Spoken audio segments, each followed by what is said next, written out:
What's up, guys? How's it going? Today we're going to be talking about the Apple Watch, the Series 6. So for context, this is the Apple Watch Series 6 in 44 millimeter. It's the aluminum version.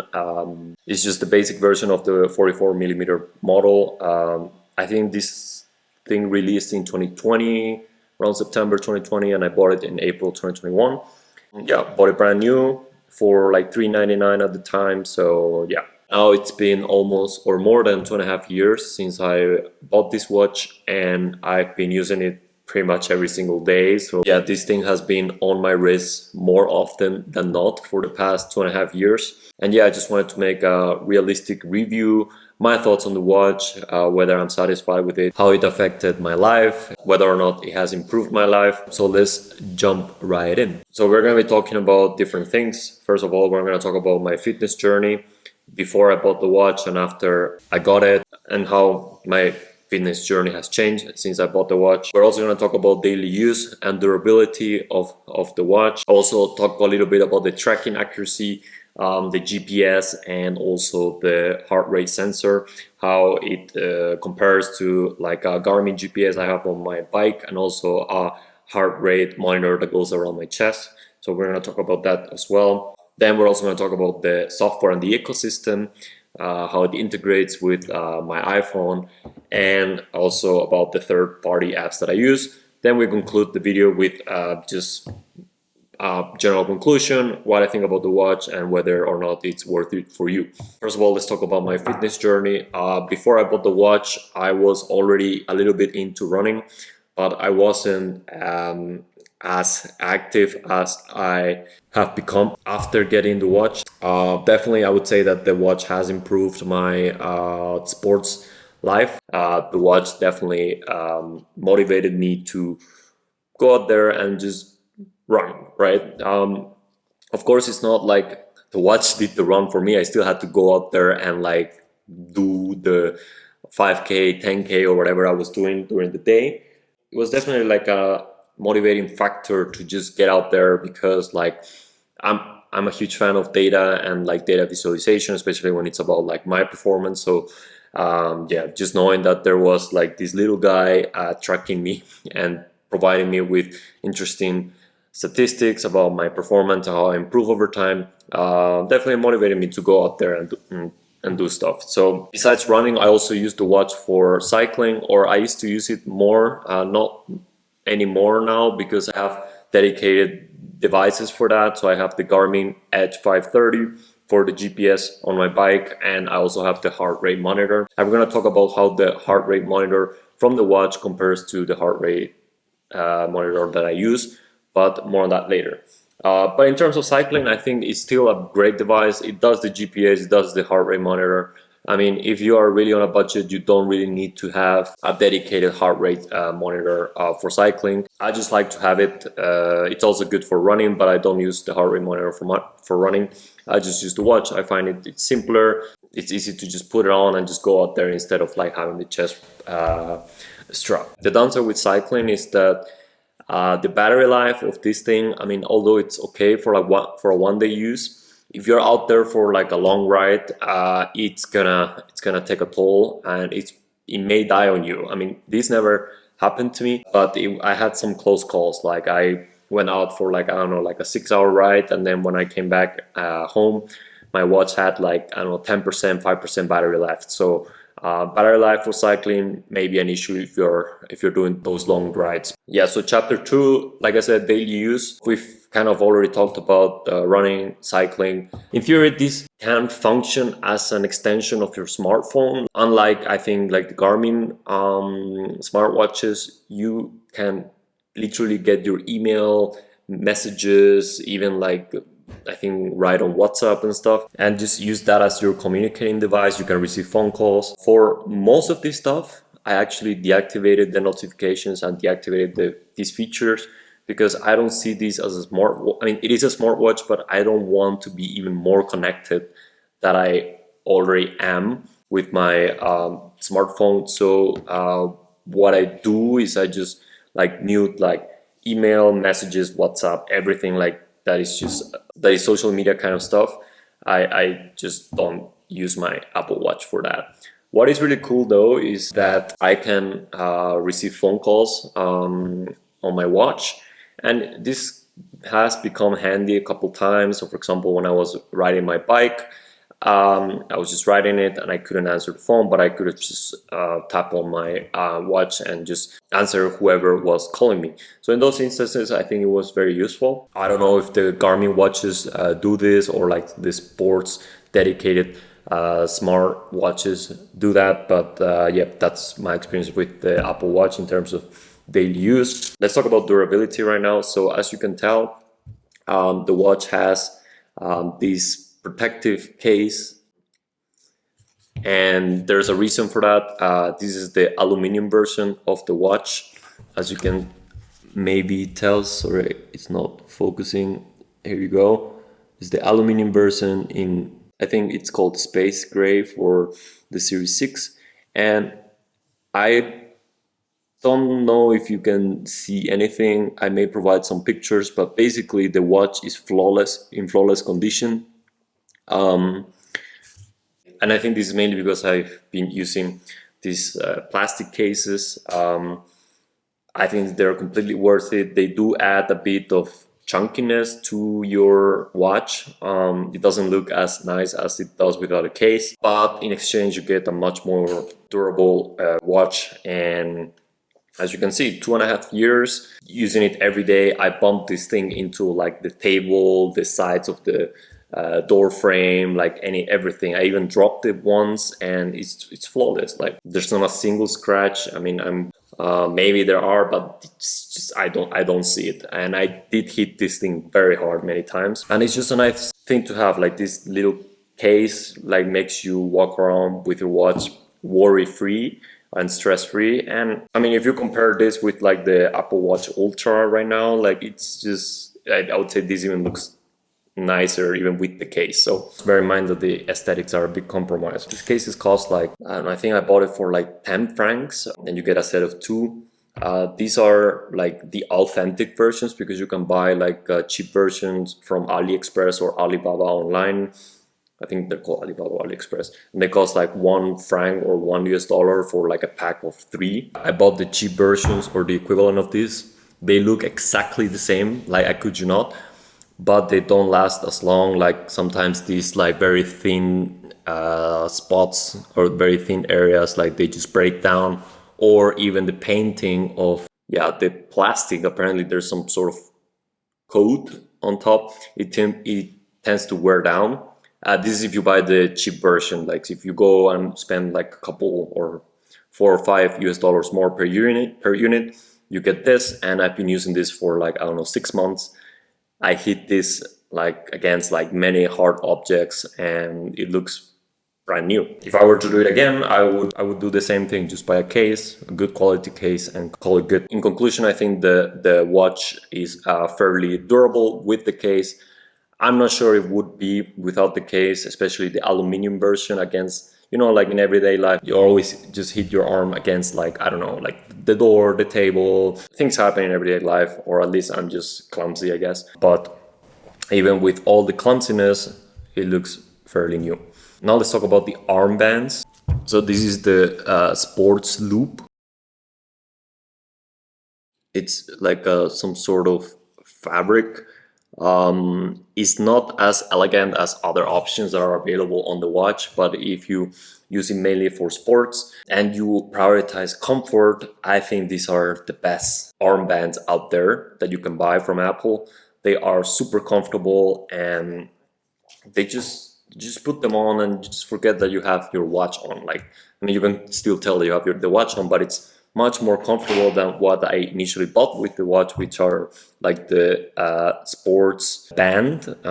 These are some sort of, I don't know, silicone, plastic, I don't really know what material this is, but they are not as comfortable as these things. One advantage of this over this type of armbands is that this is not like a fabric, so they're much easier to wash.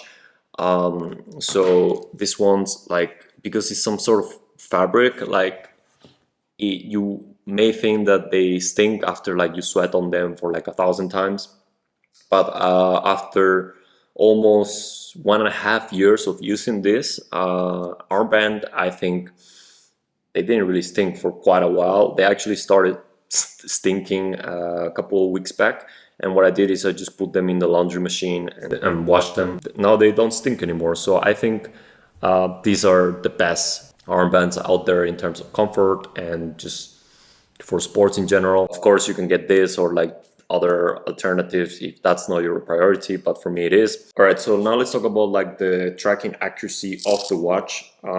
As you know, by now I told you I have a Garmin 530 GPS computer, bike computer, whatever you want to call it. I sometimes go for a ride and I like turn on the training tracking on my watch, and I also use the Garmin Edge to track my location, and I would say they are pretty much the same. There's not really that much difference to say no, this is more accurate than the other. One thing about the watch though is that if you go with your smartphone and your watch for a run or cycling, what your watch is going to do is actually is going to use the GPS of your iPhone, which yeah, may or may not be as accurate as the watch. In my experience, every time I took my iPhone out for a run along with my Apple Watch or for a ride, I think the GPS wasn't as accurate as with the watch. I don't know why. Maybe like the cellular signal has an impact on the GPS accuracy while training, but yeah, in my experience I always just try to leave my phone at home and go out for a run just with my watch. But comparing with the Garmin 530, I didn't really see much of a difference. Now let's talk about the heart rate monitor. I have this chest strap that essentially tracks my heart rate when I'm riding my bike.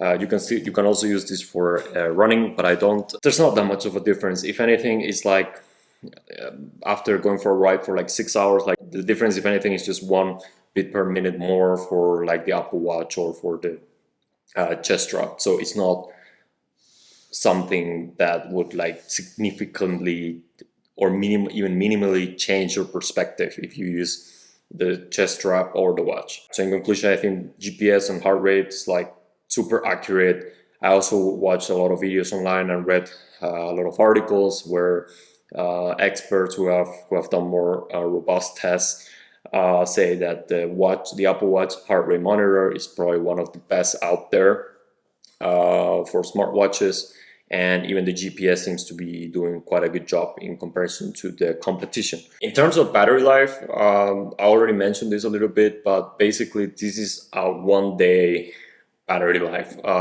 when bought brand new. You have the Apple Watch Ultra, but it costs like twice as much, and I don't think it's worth paying twice the money to just have better battery life. It's not optimal, but if you don't mind charging your watch every day, which I don't because I charge it every time I go to sleep, I don't use the sleep tracking feature. It's completely fine. After 2.5 years of everyday use on this thing, I still have 83% battery health, which is I think above average performance. Maybe in a couple months I will have to replace it. I think it costs like 100 francs to replace the battery, so it's not a trivial amount of money, but it's also okay, I think, especially because as of now, with the newer Apple Watches, I don't see a reason to upgrade, to be completely honest. Yeah, let's just briefly talk about like other features like the blood oxygen measurement, like, or the electrocardiogram measurement. These are like cool things to have, I think, but not essential. Like, I don't really use them as much as Apple probably wants me to use them, or Apple advertised them when this watch came out. It's cool every now and then, but yeah, I don't have heart problems, so I don't think it's that necessary for me. One cool thing that happened to me though once was that it kind of like functioned as some sort of somewhat accurate predictor of when I was sick. What I mean by that is like a couple of times I was just laying around, like, I don't know, working or like just laying on the couch, and my watch told me that my heart rate was quite high, which kind of like alerted me that something was wrong with my body. And the day later I was like super sick, and it turns out I had COVID. So in hindsight, it was like a nice thing to get like a warning that something was wrong with my body without me noticing yet. One cool thing about the watch though is that it has like this app that tells you if the sound or the noise around you is too loud. And I've gotten like several warnings at different points in time in the past 2.5 years where the noise in my environment was quite loud. And it's just nice to know like that your watch is telling you that maybe you should protect your ears because of, yeah, loud noises in your environment. In terms of software and ecosystem, I mean, I'm not gonna lie, I love Apple products. So yeah, that's one of the reasons why I also bought the Apple Watch. I just like the integration of hardware and software and how the ecosystem just works flawlessly. I mean, I have on my iPhone, I have the health app that's obviously synchronized with my watch, and I just have a lot of data in here that tells me about like how fast I run, my heart rate, my resting heart rate variability, and VO2 max, although I think the VO2 max on the Apple Watch is a bit questionable. And yeah, it's just nice that it's like highly integrated with like your smartphone. I'm not sure how the Garmin watches are in this regard. Maybe they do integrate with the Apple Health app, but maybe they don't. And also because I have the Garmin GPS, I know Garmin has its own dedicated app for like this type of stuff, but I just like having one app that like kind of like does all these summary statistics and data visualization for me. Yeah, in terms of software updates, so this is the Apple Watch Series 6 is running like the last or the latest watchOS as of December 2023, which is watchOS 10. I think they really messed it up with watchOS 10. Like they made some things on like some gestures on the watch that are not intuitive at all. I think they just messed it up, to be honest. But this is not the point of the video. I'm just saying my opinion on the software. Apple, you messed it up. The last chapter before we start concluding or wrapping up this video is just the third-party apps that I use on the watch. And there's only one actually that I use, and it's called the Work Outdoors app. It costs, I think, $5 or $5 US, depends on where you are on the world, but around $5. And this is the app essentially. It's already one of my complications, and basically it looks like this on the watch.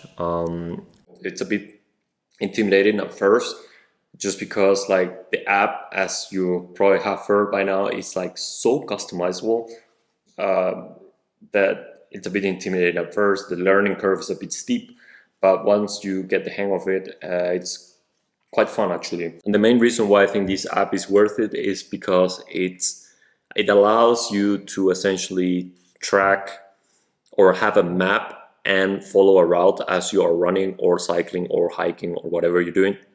Something that the native app on the Apple Watch doesn't offer, which is kind of like crazy, especially because the competition like Garmin, I'm pretty sure they do offer this feature to like just follow a route while you're doing your activity. And that made me buy this app because, for example, I moved to a new city right now and I don't know the city that well, and it just helps like planning before going out for a run where I want to go. And yeah, it's a nice way to explore the city as well. For that reason, I think the Work Outdoors app is very much worth it. I could see use cases for this for hiking, walking, running, cycling, super useful, and I highly recommend you check it out. I mean, just don't get scared because of like the learning curve. Honestly, it's just you just have to know like how the user interface works and where like you can like upload or remove like a map, just how to customize it a little bit. But it would take you at most, it would take you like 40 minutes to just get a full understanding of how the app works. Highly recommend check it out. If you want, I can make a full video on just the Work Outdoors app. So let me know in the comments down below. By the way, I want to know if you have an Apple Watch. What are some third-party apps that you use? Do you have used the Work Outdoors app? And yeah, what do you think about it? All right, so just to wrap up the video, I think this was quite a comprehensive video or a long video. After 2.5 years, I would say that this watch has definitely paid itself off. 2.5 years where I have probably been the most active in my life in terms of endurance training. I'm super excited now because I kind of like find a joy in doing this type of endurance sports. It motivates me to go out there and just push new boundaries. Before that, I used to play a lot of tennis, but since I moved to Switzerland, I haven't played tennis in ages. So discovering this new side of sports, endurance sports, have been amazing. I'm super happy that I bought this watch. It's not gonna do the work for you, but it's gonna motivate you and give you a lot of insights about your overall performance and how you improve over time, how your hard work pays off. So yeah, it doesn't have to be an Apple Watch. It can be a Garmin watch, whatever. They will probably do as fine as this does, maybe even better. So yeah, if you're on the fence of buying one of these, consider getting like, I don't know, the SE versions, or like buy used, give it a shot. I think they're cool devices. It depends on how you use them as well. They can be detrimental or they can be very useful for you. If you have any questions, if you have an Apple Watch, let me know what you think about like your user experience, or if you are on the fence of buying one, you feel free to leave comments down below asking anything you would want to know about the watch. Thank you so much for watching. Please don't forget to subscribe, and I'll see you in the next video. Bye bye.